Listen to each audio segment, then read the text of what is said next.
What's up, y'all? My name is JR, and for those of you who don't already know, I'm a huge movie and TV nerd. If you're new here, I appreciate you taking the time to check out my channel. I hope you'll consider sticking around and joining the film community I'm trying to build here on YouTube. So in today's video, I'm going to be doing an analysis and review of the second episode in Season 3 of the Paramount Firefighter drama, Fire Country. And just so you guys know, this video will contain some spoilers, so if for some reason you haven't gotten around to watching the episode yet, and you don't want to know anything that happens in it, you might want to exit this video now. And with that being said, no more wasting time, let's get into it.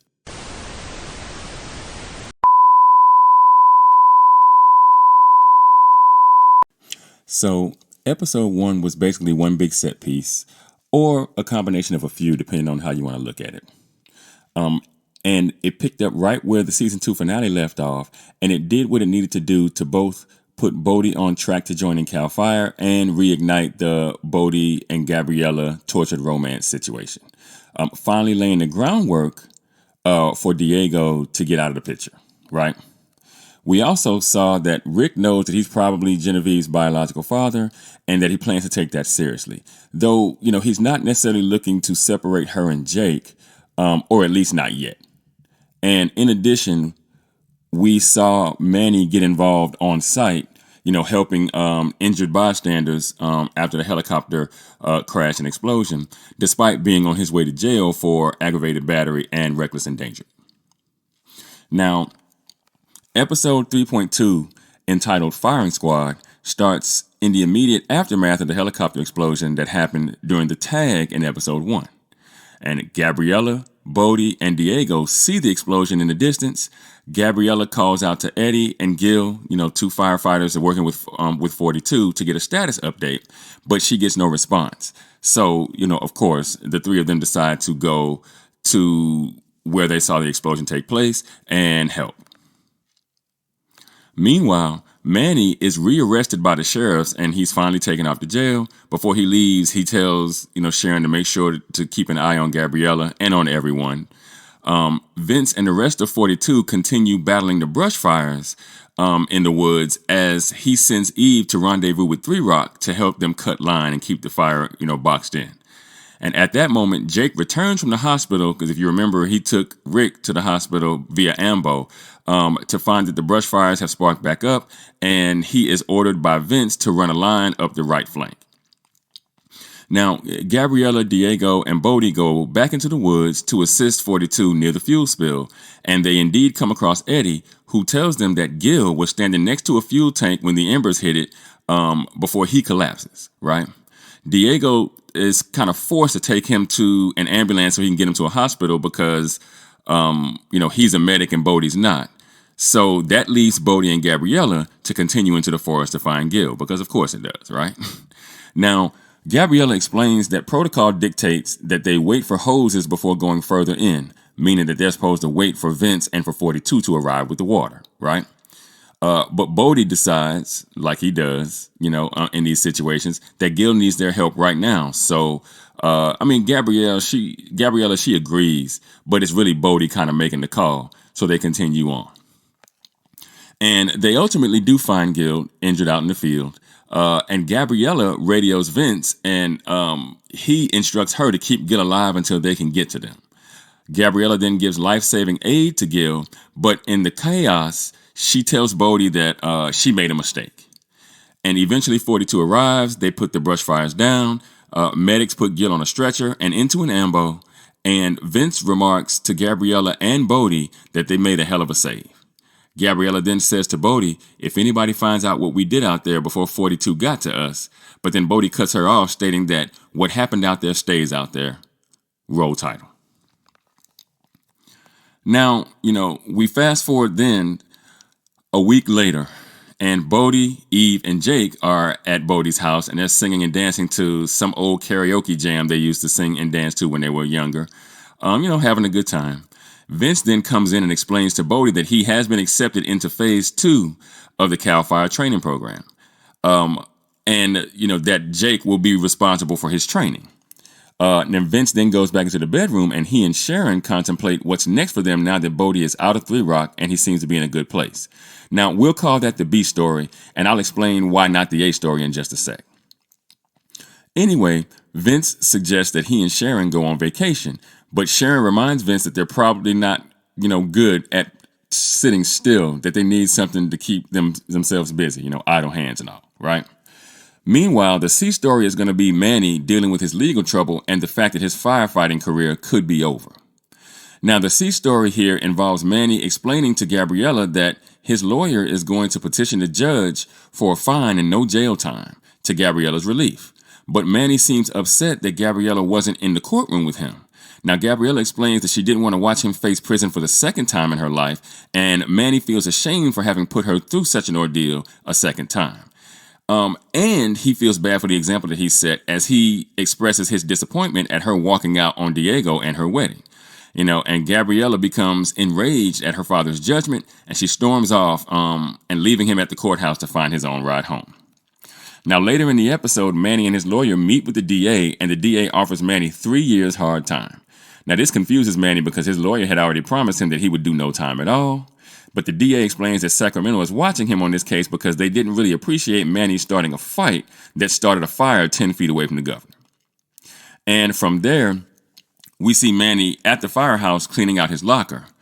Vince comes in and asks him if it's true that Manny might have to do 3 years, and Manny explains that it indeed is true. Vince asks him if his lawyer even tried to get his sentence moved to 3 Rock. He explains that she did, but that the DA is immovable. Vince then tells Manny that he could always go to trial. But Manny explains that he can't afford a decent trial attorney. And as he empties his locker, he explains to Vince that Bodie can have it. Now, I want you to keep that in mind.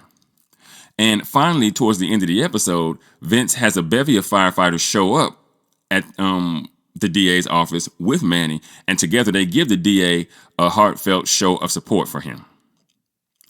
And this is where we get to the A story, which will consist of Bodie testing to join the other firefighter trainees in Phase 2 of the Edgewater Firefighter Program by way of what's called a firing squad, as in the name of the episode, and that's why this will be the A story, because it's literally what the episode is about. Now, Bodie arrives in plain clothes for his test, where it turns out he will have to give a post-mortem of an incident, the helicopter explosion fire. The one from the cold open, the one where he assured Gabriella that what they did out there would stay out there. You gotta love the drama, right? Now, Bodie explains to Gabriella that he has to hot wash their incident, and Gabriella asks Bodie what he's gonna do. He explains that he will simply state what's in the report. So Bodie tries to hot wash the incident while protecting Gabriella, but when he's called out by Audrey James, a former inmate firefighter who had to sit through Phase 1 of the program with all the other probies, and she doesn't like the fact that Bodie seems to be getting preferential treatment. Now, through a flashback to the helicopter crash explosion, we find out the mistake that Gabriella made. She gave Gil an epi shot containing atropine, and it turns out that he's deathly allergic. And it says so on a medical alert necklace that Gabriella found around his neck after she administered the shot. Bodie, attempting to protect Gabriella again, takes the necklace off of Gil's neck just as 42 showed up with the water. Now, once Bodie is done explaining the incident in the present, Audrey begins to question him, sharply, I might add. She tells him that she knows a firefighter at 3 Rock who saw Bodie and Gabriella in the woods that night arguing. She asks what the fight was about. And, Bodie kind of is acting like he didn't really want to say, but, Jake kind of doubles down like, yeah, what was the fight about? So he understands now that he's going to have to express whatever they were fighting about. And at that point, Gabriella enters the room and she joins Bodie in front of the class to help him explain the situation, which they do, to the satisfaction of Jake and to the man in charge of the program, who's also standing by listening to this hot wash. And as they break for the day, Jake basically tells Bodie that, being that the firefighter in charge of the program didn't completely eviscerate him, that he's a shoo-in for the program. Now, the D story involves Eve and the firefighters from 3 Rock doing complimentary brush clearing in order to remedy fire hazards in the hot zones in the area. And we find out through Mrs. Rankin, as they're clearing brush from her property, who orders the firefighters to vacate her property before she calls the police, that Eve is estranged from her family who have a ranch nearby. Now, later in the episode, Eve talks to Sharon about Mrs. Rankin and about how her family was disappointed with the fact that she chose firefighting over staying and working on the ranch. Sharon explains that it's okay for Eve to be in her feelings about her family, but that she shouldn't care what Mrs. Rankin thinks. Now, all of these stories conclude in one scene where we see Manny at the Leone home with Bodie, Vince, Sharon, Gabriella, with a cake that reads congrats. And this cake is meant for both Bodie and Manny. And we learn that Manny will be serving 12 months, all at 3 Rock. Now, Sharon tells Vince that Smokey's is going to be sold, because the person who owns it can't repair all the damage, and that she decided to use her savings to buy it. Vince then explains that he went out and got an Airstream for them to fix up and go on trips in, which seems to excite Sharon, that they'll have something that they can focus on that's not parenting Bodie, and that's not firefighting. Now, at that point, Eve arrives with some microbrew, and she explains to Sharon that she wants to turn Mrs. Rankin's neighborhood into a fire-educated community, which will help keep her in check as it pertains to her yard. We also see Gabriella and Manny get into another argument off in the living room, where both of them have decided that the other owes an apology. Gabriella wants an apology from her father for judging her about leaving Diego at the altar, and Manny wants an apology from Gabriella for not being by his side in court. But the conversation ends in a heated stalemate, and Manny, storms off. Now, after Manny leaves the room, Bodie enters, explaining that he understands how tough it is to see her dad going back to 3 Rock. She then explains that she feels horrible about the mistake that she made in the field, and Bodie explains to her, inexplicably, that he still has the necklace, Gil's necklace, to Gabriella's shock. Bodie then offers to get rid of the necklace, but then he tells Gabriella that they started all of this together, so they should both have a hand in deciding how to end it. Now, as I've stated in a previous video, the run of this season will be Bodie working his way towards fighting fires with his family and friends in CAL FIRE. So here in this episode, we're still on track there.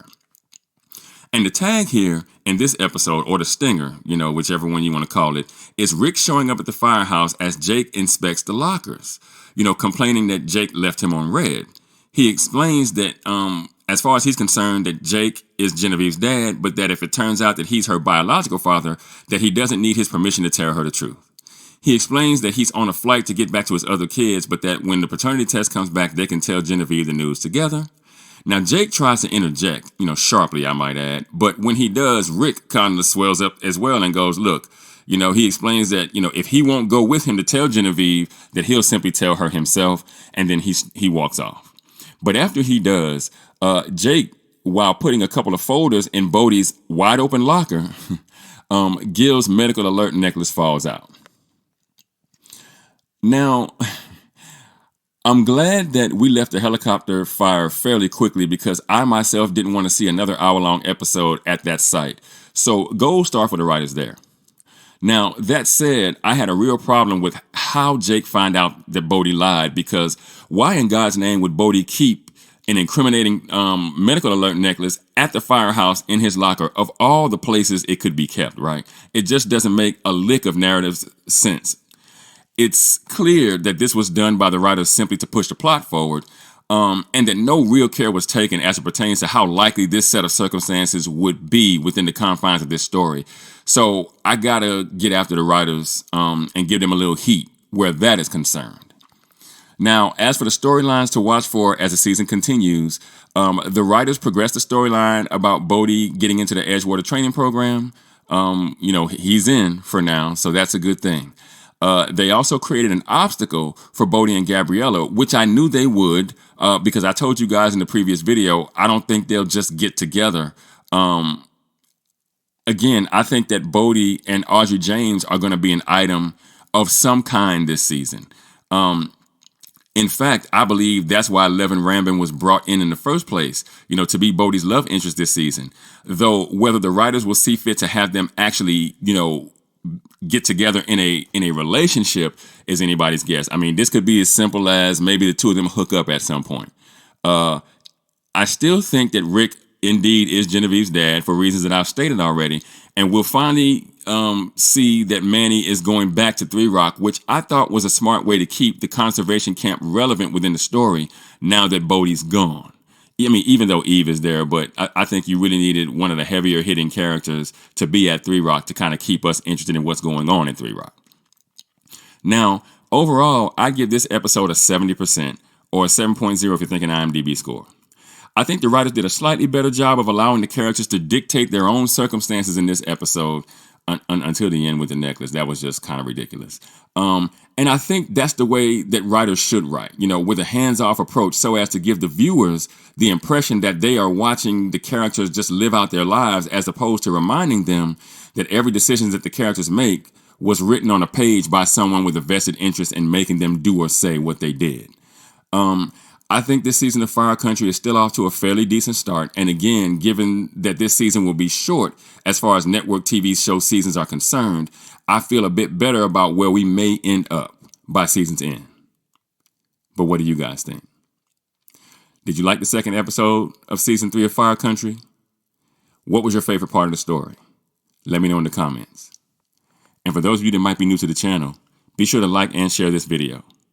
If you really like the content, be sure to subscribe and hit that notification bell. That way you'll be notified whenever I drop a new video. You can also now support the channel by leaving the super thanks. If you should be so inclined, I'd really appreciate it. Also, be sure to go and check out themaskscreenwriter.com for more television and film reviews and info on my upcoming film projects. And with that, I'm going to go ahead and get out of here. I got screenplays to write. And I'll catch y'all on the next video.